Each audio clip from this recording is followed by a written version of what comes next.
Assalamualaikum warahmatullahi wabarakatuh. Halo semuanya, perkenalkan nama saya Anjeli Gita Ayunda dengan NPM 24610091. Saya merupakan mahasiswi semester 4 dari kelas K3. Dalam kesempatan kali ini, saya akan mempresentasikan hasil analisis laporan keuangan dari PT Garuda Food Putra Putri Jaya Tbk dengan kode saham GUT. Periode analisisnya 2024-2025. PT Garuda Food Putra Putri Jaya Tbk adalah salah satu perusahaan makanan dan minuman terbesar di Indonesia yang didirikan pada tahun 1990 di Pati, Jawa Tengah. Perusahaan ini memproduksi sebagian produk seperti kacang, biskuit, snack, minuman, coklat, dan keju, serta merek terkenal seperti Garuda Geri dan Coklatos. Alasan saya memilih PT Garuda Food Putra Putri Jaya Tbk karena produk-produknya dekat sekali dengan kehidupan sehari-hari dan perusahaan ini merupakan perusahaan terbuka sehingga laporan keuangannya dapat diakses oleh publik. Selain itu, saya juga ingin menganalisis bagaimana perubahan penjualan, beban pokok penjualan atau HPP, dan laba perusahaan di tahun 2024 ke tahun 2025. Data yang saya peroleh, yang saya gunakan berasal dari laporan keuangan konsolidasi PT Garuda Food Putra Putri Jaya Tbk pada tanggal 31 Desember tahun 2024 dan 2025, bagian laporan laba rugi konsolidasi halaman 12. Selanjutnya, saya akan membandingkan 4 komponen utama laporan laba rugi antara tahun 2024 dan 2025.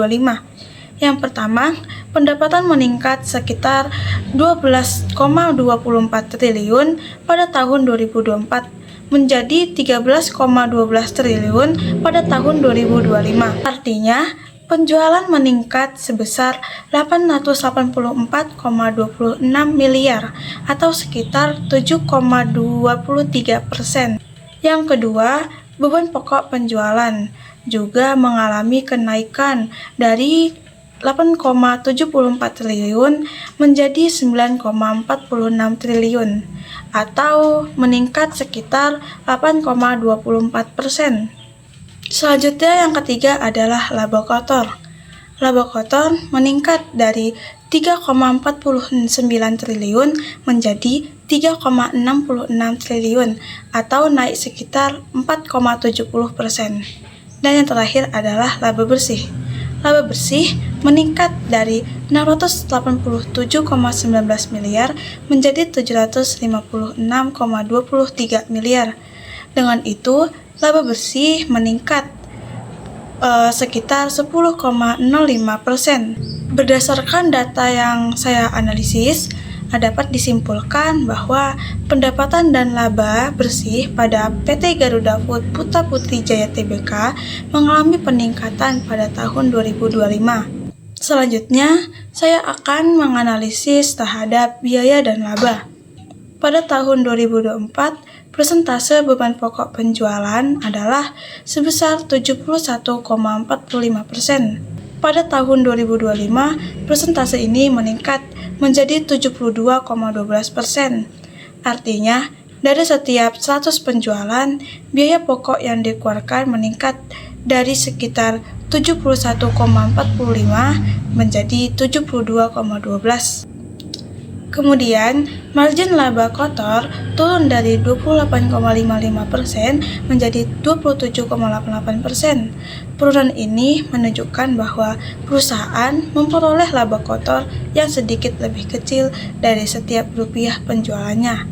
Jadi, apabila dilihat dari sisi pengendaliannya, beban pokok penjualan, perusahaan ini mengalami sedikit penurunan efisiensi karena pertumbuhan beban pokok penjualan lebih tinggi dibandingkan pertumbuhan penjualan.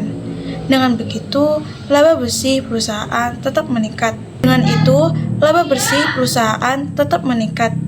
Jadi, kenaikan biaya produksi belum sampai menyebabkan penurunan laba bersih perusahaan. Selanjutnya, saya akan menjelaskan dua faktor yang mempengaruhi kinerja pada PT Garuda Food Putra Putri Jaya Tbk.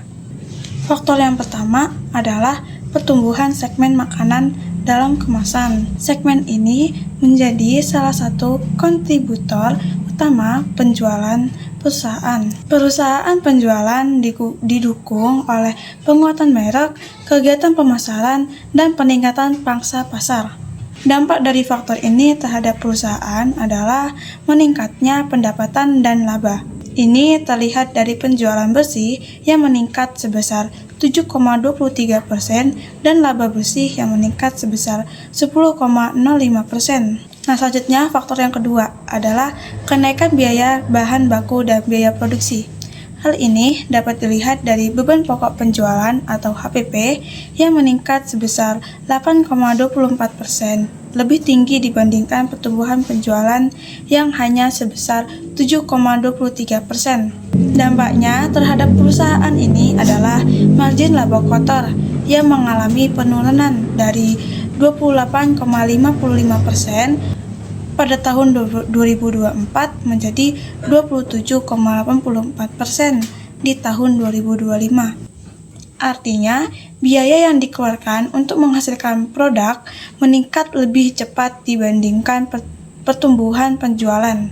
Jadi, faktor pertama memberikan dampak positif terhadap peningkatan pendapatan dan laba, sedangkan faktor yang kedua ini memberikan tekanan terhadap efisiensi biaya dan margin laba kotor.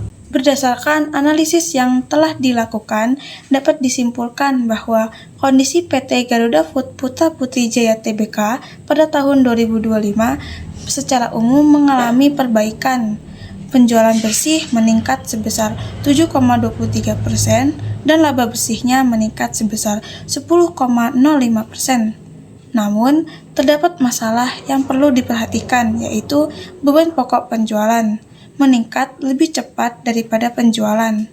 Ini menyebabkan persentase beban pokok penjualan meningkat dari 71,45% menjadi 72,12% dan margin laba kotor menurun dari 28,55% menjadi 72,88%. Oleh karena itu, menurut saya, biaya perusahaan belum sepenuhnya terkendali secara optimal. Meskipun perusahaan ini masih mampu meningkatkan laba bersih, kenaikan biaya produksi perlu menjadi perhatian manajemen. Rekomendasi yang pertama adalah perusahaan perlu memperkuatkan pengendalian biaya bahan baku dengan mencari pemasok alternatif, melakukan negosiasi kontrak jangka panjang, dan memanfaatkan strategi mitigasi terhadap fluktuasi harga serta kurs. Rekomendasi yang kedua adalah meningkatkan efisiensi produk dan mengevaluasi strategi harga jual agar kenaikan biaya yang diimbangi dengan peningkatan margin. Selain itu, perusahaan perlu terus mengembang inovasi produk dan memperkuatkan pemasaran digital untuk menjaga pertumbuhan penjualan dan daya saing.